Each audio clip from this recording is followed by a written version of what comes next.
And we came up with, sorry, just go back, a later stage of the campaign, we came up with some rules for golf in Wales. And I can't really read that, so I won't go through it. But it was a positioning that was designed to be completely different to the home of golf in Scotland. Very brave thing to do. Last year, golf in Wales, I said that when we started it was worth 7 million. Last year, golf tourism in Wales was worth 46 million. And we'd taken visitors from 30,000 a year to 146,000 last year. And I just want to, in terms of our general leisure tourism, I said that challenger brands have a point of view, because if you have a point of view, you create a debate. You use your communication to create that discussion. So for our leisure campaign, we started with a manifesto. 24 days, just 24 days of holiday a year. We'd hate to see you waste them. Take a holiday that means something. We're working on your sense of adventure is more important than working on your tan, where you get value for time as well as value for money. Welcome to Wales. Phrasebook optional, raincoat sensible, indifference best left at home. Ours is a country to explore, not to ignore from a lie-low. Come and admire our stunning scenery, but we're more than a pretty face. Dig deeper, get stuck in, and see and feel and taste for yourselves what proper holidays are all about. So our proposition, so we had golf as it should be in golf, so we're saying that it was Wales for proper holidays. And this is the kind of campaigns that we developed on the back of it. Dolphins without the glass tank. Our holiday reps don't carry clipboards. Our soft play area stretches for over 8,000 miles, and so on. So again, controversial, created a debate, but get noticed. Just want to talk, over dinner last night we were talking about the role of a tourist board and how they work with the private sector. And so I just introduced this slide this morning because I hope it helps. The marketing process, if you're marketing a destination, you have to do all of these things. Yes, you need to create awareness of the destination. You need to put it on the consideration list of potential customers. You need to gain a commitment. Then you need to convert that into business. You have to ensure that there's a great holiday experience, visitor experience. Then you need to look at repeat business. And increasingly in the digital age, people need to share their stories about the place that they visited. And the holy grail is that they become advocates. That's why when you market any destination, you can't just look at any one of those stages or any channel and think that you're doing the job, because you have to do all of those things to be successful. And in Wales, we've decided that in working with the private sector, we would concentrate here, getting Wales on the consideration list, getting it on the map, targeting first-time and lapsed visitors. We felt that this was the role for the private sector, but we think we've got a role here in terms of creating online opportunities for people to share their stories of Wales. And we measure everything that we do throughout that whole process. And we call them our magnificent 7 key performance indicators. And they look at everything from destination awareness, campaign awareness, claimed and known campaign response, emotional proximity, which means how do people feel about Wales when they've been there, conviction to visit, marketing effectiveness and value of marketing. So we can actually say how much our marketing generated. So it is really important. Whilst creativity and innovation is key, you have to be able to measure what you do. And finally, I just wanted to say, I think this is the key area that everybody needs to look at. And we now talk about 3 things. We talk about our owned media, so our websites, our brochures, bought media, so how we buy our advertising and so on. But I think that I think that the battleground is here, earned media. Because, to be honest, most people are never going to look at your website if you're a destination. They're going to find out things about your destination from other websites, the websites that they usually go to. And you're never going to change the status quo unless you've got a massive budget through bought media. So what you have to do is to create content, create stories, create ideas that ensure that the media want to tell your story, that social networks want to tell your story. And I think that's where the battleground is going forward earned media. I mentioned the Ryder Cup. Events for us are increasingly important because they do a number of things. Reputation takes a long time to change, but if you get some appropriate, significant events to your destination, it can change things more quickly. It also creates a reason to visit, obviously. Can position the destination in specific niche segments. So I talked about golf earlier on and how the Ryder Cup helped to position Wales as a golf destination. It generates media exposure. We analysed the coverage that the Ryder Cup generated for us in the US market. In 2 months, we generated the same value of coverage that previously had taken us 8 years.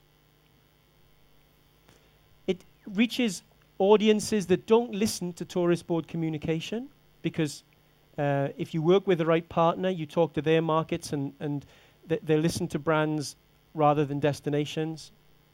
It can create an independent endorsement of the destination and reasons to talk about the destination, which provides content not just for your own websites, but content that you can distribute through online media. And in the Ryder Cup, it was our biggest example of this. The Ryder Cup is the most prestigious team event in world golf. Nobody ever thought it would come to Wales. So the biggest event in golf came to the world's 139th largest country. And it was a real opportunity for us to enhance the reputation of the Wales brand. But we also wanted to create a real sense of place around the event. Our byword was we wanted it to be a Welsh Ryder Cup, not just a Ryder Cup in Wales, and create a sense of occasion for the people of Wales. And the whole strategy was based around this idea of moments of truth. Has anybody heard of a concept in service delivery called moments of truth? A guy called Carlson, who was chief executive of Scandinavian Airline System, they did some research about how customers started to form an opinion about the airline. And they looked at all of the stages in the consumer cycle, from researching the airline to booking to planning, when they got on the plane, when they got to the airport lounge, all of these things. These were the key moments when people started to form an opinion about the airline, whether it be positive or negative. And Carlson called them moments of truth. Well, I wanted to introduce a Welsh version of that when people came to the Ryder Cup. I wanted them to know that they were in Wales. So I came up with this idea of Welsh cwtches. A cwtch is a Welsh word, and it means a hug. And so what we wanted to do was to give them a little kind of hug through our communication when they came to Wales. I'm just going to show you, to finish, a very brief video that hopefully indicates how we achieved that during the Ryder Cup.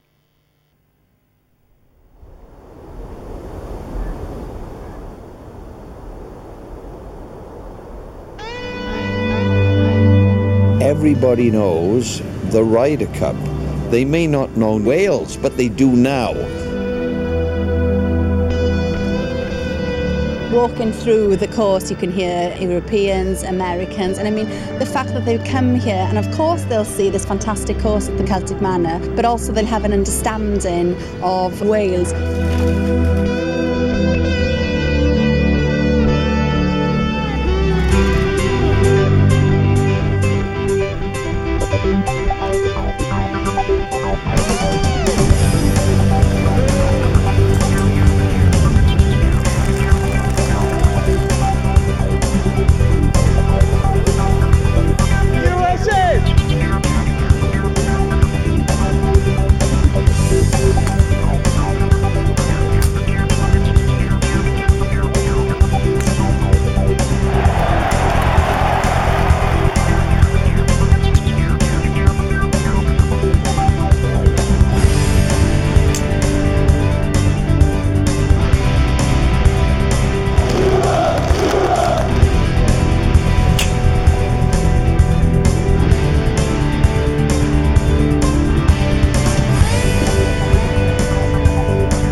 We expected a great match.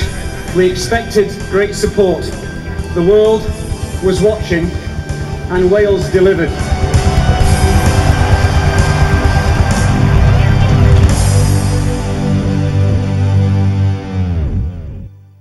I really wish I had written that line, "The world was watching and Wales delivered." That was the captain of the European team, Colin Montgomery.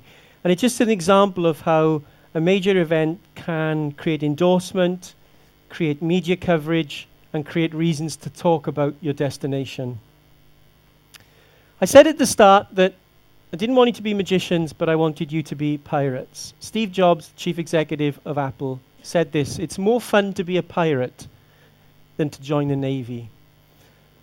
Pirates, every government needs the pirates. You know, people think that the pirates were lawless and they were doing their own thing. Very often pirates were paid by the government to do the work that the government couldn't do.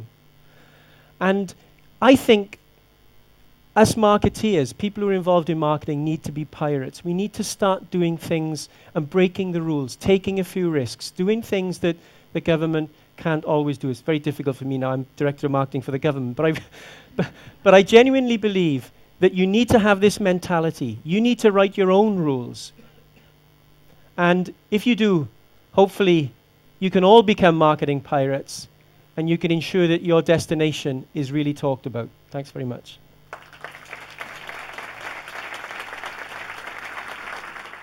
Wales a gourmet destination? Quiero saber si Is it a gourmet destination? Well, I think what we do is we provide good food when people come. But going back to my, I'm getting strangled now. Going back to my, the principle that I said, that I would never position Wales as a gourmet destination, because there are other places that can claim that and claim it better than Wales. What we have to do is ensure that when people do come, that they have a standard of cuisine and food that they enjoy and is good. But it's not a differentiating factor. It's something that you have to deliver. Thank you.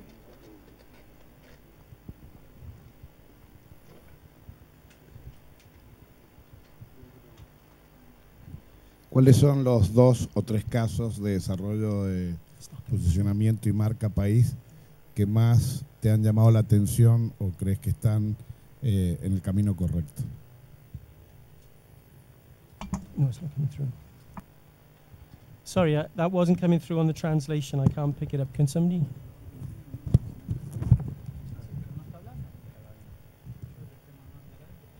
Can anybody translate the question for me? Because it's not coming through here.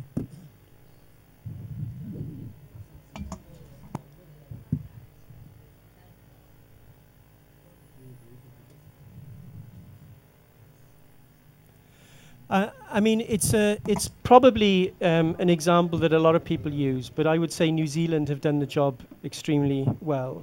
They've been consistent, they've been innovative, and they've taken the brand 100% pure beyond tourism. And I think it is true, at least in the main part, for a holiday experience in New Zealand. So I would certainly say that one that we can all follow, I think that have done the job very well, is New Zealand.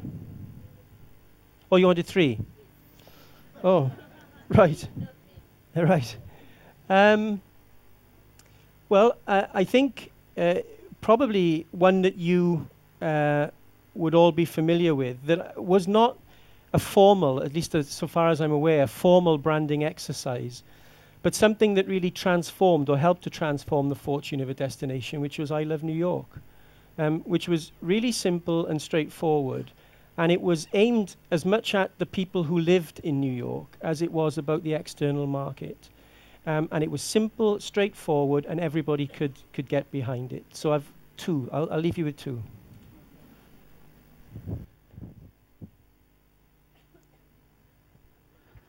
Agradecemos al señor Roger Pride por sus palabras y por su presencia. Gracias.